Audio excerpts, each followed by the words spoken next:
Hi guys! Welcome to my channel, and in this video, gusto kong i-share sa inyo kung ano yung mga ginawa ko talaga at mga tips na gusto kong i-share sa inyo kung paano ako nakapag-exit ng States na walang problema, paano ako nakauwi ng Pilipinas na wala pang green card, tapos paano ako naka-exit at bumalik ng States na walang problema, na wala pa rin green card.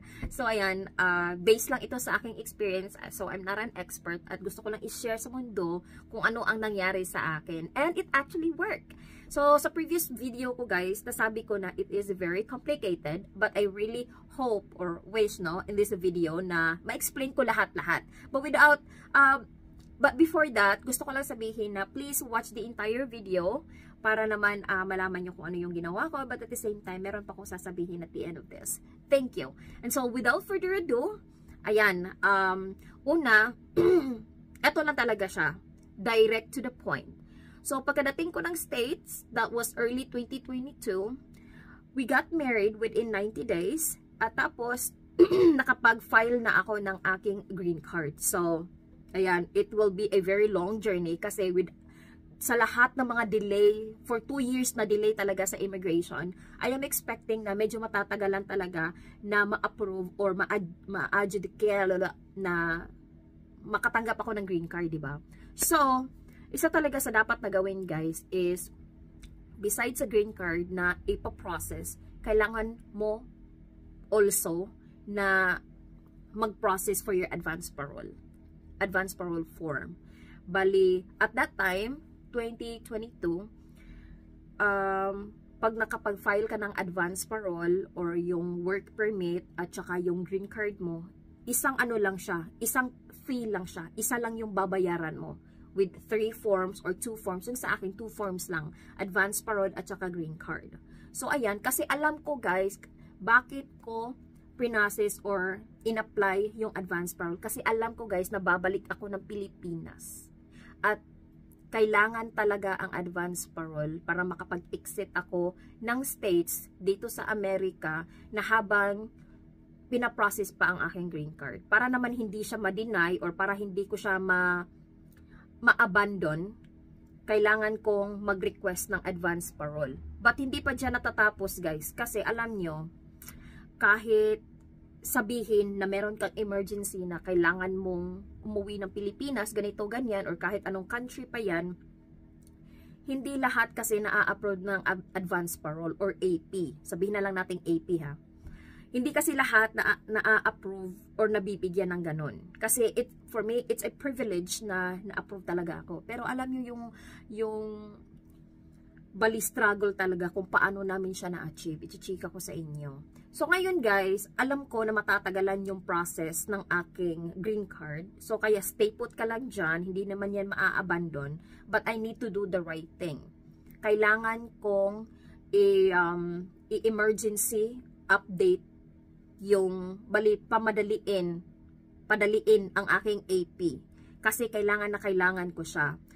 Kasi alam nyo guys, at that time kasi, yung embassy sa Pilipinas, meron lang siyang 1-year period. Before mag 1 year, kailangan, bali rule siya ng K1 at saka K2. Kailangan kasi kunin yung K2 within 1 year. So, kailangan hindi siya lalagpas ng 1 year, kailangan kukunin na yung mga bata or yung K2. Pero in my case guys, dahil nga na-delay kami ng 2 years dahil sa pandemic, in-extend ng embassy ang pag-process or pagkuha ng mga bata ng another 6 months. But of course, hindi kami maghihintay ng another 6 months kasi yung mga bata is naka-enrolled na dito. Meron na kasi kaming inasikasong mga papers para ma-enroll sila at pagkadating nila ng States ay mga direct na silang pupunta ng school. Alam ko. But, ayun nga, in-extend ng embassy ang validity ng K2. Pero hindi na kami naghintay doon guys. Kailangan na namin silang kunin talaga agad-agad. So ayun nga, hindi kami makakapaggawa ng plano or kung ano yung gagawin talaga namin. Wala pang go sign kung hindi pa na-approve ang AP. Gaya nga ng sabi ko, yung AP is hindi para sa lahat, hindi lahat nabibigyan, hindi lahat ay na-approve. So yung ginawa talaga namin guys, kasi nag-update kami ng another week or 2, wala kaming narinig sa kanila, kundi maghintay lang. But, ayan, nagmamadali nga kami. So, yung ginawa namin is, tumawag kami sa mga kataas-taasan sa gobyerno. Bali, yung senator, tumawag kami talaga at naghingi ng tulong. Tapos, in God's grace talaga guys, natulungan talaga kami. So, ayan, within 29 or 30 days talaga na tawag, emails, mga pipirmahan, tapos nag-submit kami ng mga proof kung bakit kailangan kung bumalik ng Pilipinas. Ayun nga, yung mga bata kailangan kukunin. Yung mga nag-provide ako ng evidence such as yung approval notice, yung, ayun nga, hindi pa kasi ako that time nakapag-schedule ng kanilang interview kasi we need to make sure na ma-approve yung advance parole una bago ako makapag-schedule ng kanilang medical at saka interview. So ayan nga guys, in God's grace, after 30 days talaga is na-approve at nakuha ko na talaga or na-mail na sa akin yung advance parole na approval. Pero alam nyo guys, kung meron man kayong AP na approve, it is a privilege. So I feel privileged kasi ayan nga, yung mga magagandang bagay na nangyari. But anyway, so ayan nga guys, and then simula nang na-approve yun, nakapagplano na kami ng medical schedule ng mga bata at saka date ng kanilang interview. But another problem na naman guys, kasi yung interview sa embassy is ubos lahat until the end of the year. Ayan, the struggle is very real. So, we waited another 2 months talaga. So, kaya yung interview nila is, January. So, plus paghihintay kung kailan dumating ang visa. At saka guys, hindi sila na-sputum. Everything was cleared. So, ayan, we are very thankful also kasi walang sputum. God forbid, nagpipray talaga ako na hindi ma-sputum para wala kaming delay.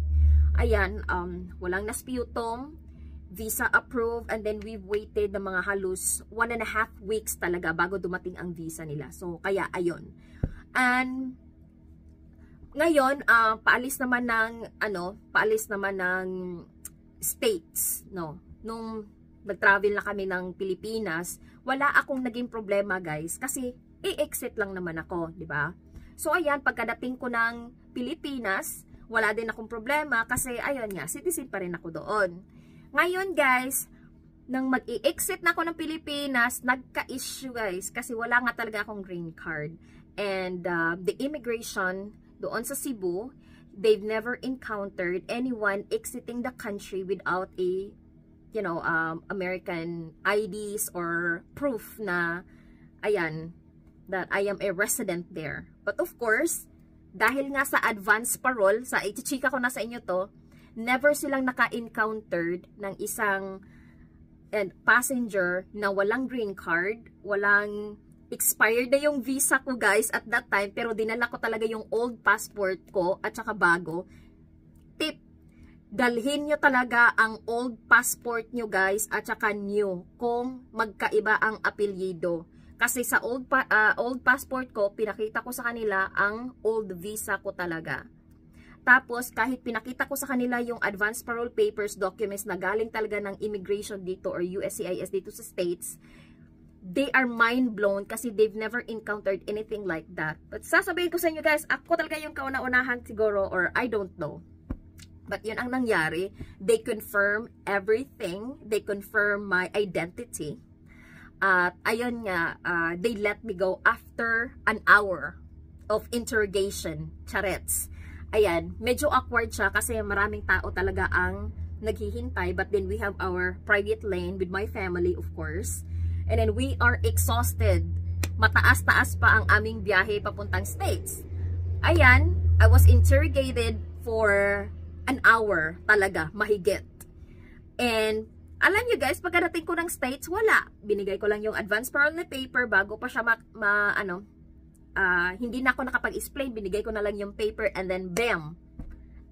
Chinek lang yung visa ng mga bata and that's it. Naghintay lang kami ng mga 30 minutes kasi napakadaming tao at that time. Kasi winter time, nadidelay talaga sa lamig ng panahon. And then, binigyan kami ng stamp sa aming mga passport and then they let us go. So, ganun lang siya guys. And, ganun lang ka-easy. Guys, and if you are looking for a serious and a long-term relationship dating app, I would highly recommend you the link in the description below or in the comment section. And also, if you are looking for a reliable, premium visa assistant that is legit, in the comment section or in my description, it's all in there. You don't have to do anything, just click the link below. Thank you guys, and I'll see you next time. And if you have a lot of questions or more questions na hindi ko na-include in this video, please comment and I would be pleased to answer that for you. Thank you, and you have a wonderful day. Bye-bye!